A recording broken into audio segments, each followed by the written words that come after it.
Masa iya untuk berwakaf atau bersedekah kok harus sisa-sisa? Kan ada orang kaya, wah ini sisa uang saya buat sedekah, masa buat Allah kok sisa dari kekayaan? Kan itu tidak mungkin. Jadi kalau bisa dari sepenuh hati dong gitu loh. Berarti tahu sama Saifuddin Ibrahim?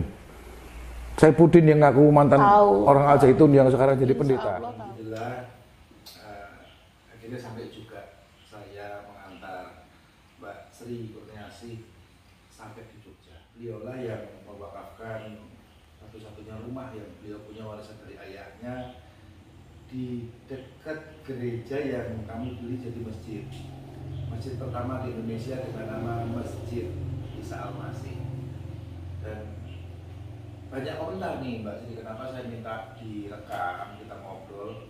Ini ada yang bilang, wah, yang pertama Peter bermain kata-kata, akhirnya dakwah juga karena ujung-ujungnya duit dari jamaah. Terus Kohani ini raja tega, memperalat orang lugu dan miskin pakai agama. Saya sudah menolak Mbak Sri, sampai saya antar itu memang Mbak Sri nggak punya uang gitu kan. Saya bisa mengukur, oh ini nggak pegang uang. Terus dia bilang, Mbak nanti gimana ke depan? Rumah satu-satunya dikasih ke kita. Bukan ke saya ya, ini ke yayasan. Dan kenapa saya selalu menerima wakaf, saya umumkan supaya saya diawasi banyak orang. Saya tahu kalau Maha mengawasi, tapi kalau tanpa pengawasan sama kita, ya bisa jadi diselewengkan. Kan banyak ini terjadi rumah wakaf dihibah, diganti, tindakan hibah.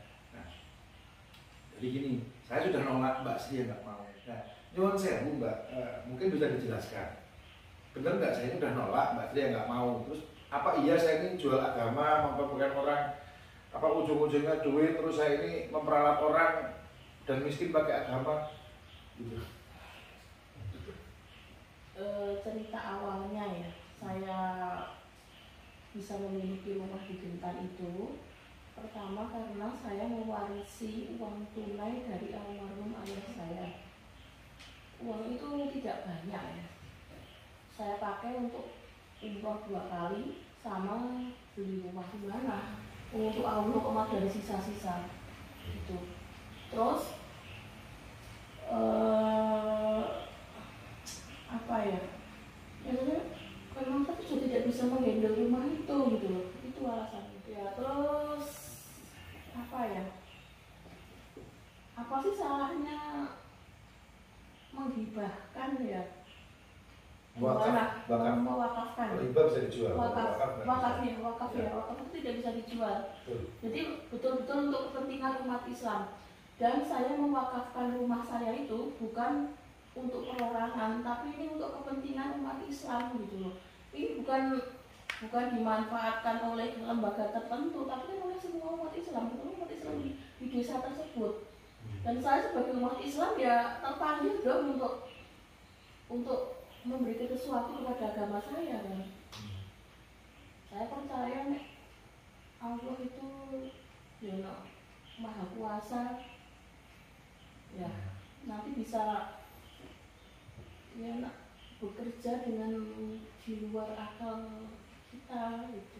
Tapi andai kata dijual lagi, saya jual dalam tanda kutip ya kepada Allah Subhanahu wa Ta'ala melalui jalan wakaf, maka Allah membeli dengan harga yang tidak terhingga. Ya, gitu. Pahala. Jadi insya Allah ya Mbak Sri nggak nyesel ini wakaf. Insya Allah. Kalau saya nggak terima gimana Mbak? Kalau tidak terima, terpaksa saya menghubungi BPN biar tanah itu terus untuk negara Indonesia. Tapi kan itu tidak, nanti paling kita terbengkalai ya, kan terlalu umum kalau untuk negara nggak bisa mengurusi tanah secuil itu. Negara juga nggak mau, tapi ini bismillah. Jadi yang penting Mbak sudah ikhlas karena Allah. Dan sebenarnya ini masih Allah. Yang mungkin orang-orang nggak tahu kalau Mbak ini mualaf. Saya terjebak dalam suatu aliran sesat. Sebut aja nggak apa-apa. Sebut aja namanya. Sebut namanya? Nggak apa-apa, tenang aja. Namanya itu mereka menamakan diri mereka Negara Islam Indonesia Komandemen Wilayah 9. Berarti tahu sama Saifuddin Ibrahim? Saipudin yang ngaku mantan orang Al Zaitun yang sekarang jadi pendeta. Tahu. Dulu apa sih di sana itu di Al Zaitun itu? Nah, setahu saya dulu beliau satpam ya. Bukan Ustaz? Bukan pengajar? Itu satpam. Oh. Galak gitu, tidak. Beliau itu disebut apa? Malaikat maut waktu di Al Zaitun. Kalau sekarang pemulung sampah di Amerika itu. Jadi Mbak Sri dulu terjebak dengan satu pemahaman besar, yaitu NII, kemudian sadar gitu, kalau ini salah. Gitu. Ya. Karena NII bukan Islam. Ya sadar, tapi yo, saya kan terjebak ya. Saya sempat menjadi ateis. Saya sempat tidak percaya lagi bahwa Tuhan itu ada gitu loh. Dan apa ya, di antara situasi saya tidak mempercayai Tuhan itu ada, itu saya kan dulu suara azan aja saya ketakutan. Saya jadi teringat ini suara jahat yang orang-orang jahat itu gitu loh. Jadi saya walaupun KTP-nya masih Islam, tapi saya beribadah dengan membakar dupa serta datang ke candi-candi. Tapi saya bukan Hindu. Karena untuk disebut Hindu itu harus melakukan prosesi yang namanya Sudiwadani. Dan saya belum pernah melakukan Sudiwadani. Jadi saya sekedar simpatisan di Jalan Dharma. Jalan Dharma itu adalah agama Hindu, Buddha, serta penghayat. Ini kan peneliti Jalan Dharma namanya. Terus bisa kembali ke Islam? Akhirnya memutuskan kembali ke Islam ya. Kapan itu Mbak memutuskan kembalinya? Saya sebetulnya memutuskan kembali ke Islam betul-betul saya melakukan ikrar hijrah ya, betul-betul ini kembali ke Islam tuh di umur saya yang ke-40, yaitu tahun 2019. Oh, Masya Allah. Kebetulan ada sebuah peristiwa yang membuat saya itu kok sedih banget, blank banget, sehingga terus tidak ada gunanya saya mengurusi duniawi. Kaya sejatinya itu dalam hati, kaya itu benar, kaya itu rasa syukur. Banyak orang yang punya uang ratusan juta bahkan miliaran tapi sakit. Nikmatnya nggak kaya dia. Banyak orang punya uang banyak.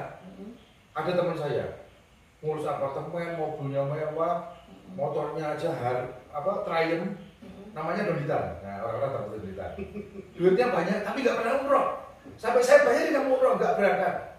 Itu bukti Allah itu umroh itu Allah bukan memanggil yang mampu, tapi Allah mampukan yang dipanggil. Kalau ya kita terima, dan saya nggak berani pegang suratnya karena caranya ini nanti harus ada paling nggak ada perjanjian Mas ya. Ya nanti ada video ini, nanti kita bikin video setelah terima surat walaupun di bawah tangan dulu. Nanti hari Senin saya harus minta sama lurah soalnya bahwa tanah ini tidak sengketa, tidak ada masalah. Lalu di KUA diikrarkan wakaf langsung. Nah, antara terserah mau ikhlas tulis boleh, MCI boleh. Pokoknya siapa saya minta nanti kita bertemu dengan warga juga.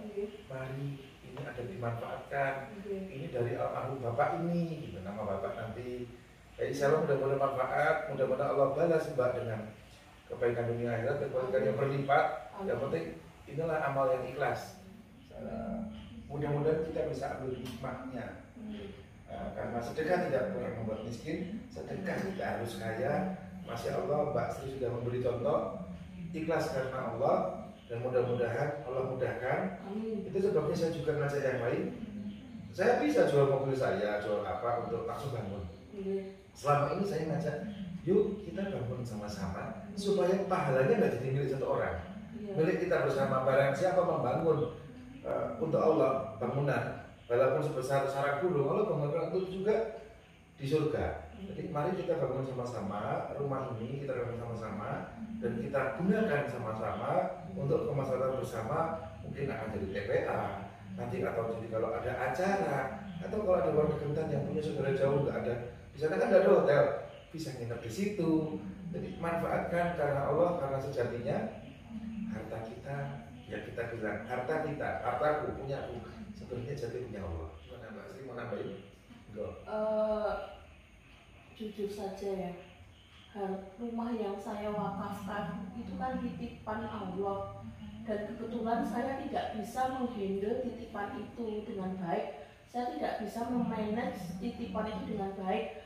Jadi saya kembalikan titipan itu pada Allah melalui wakaf, biar lebih bermanfaat di tangan orang lain gitu.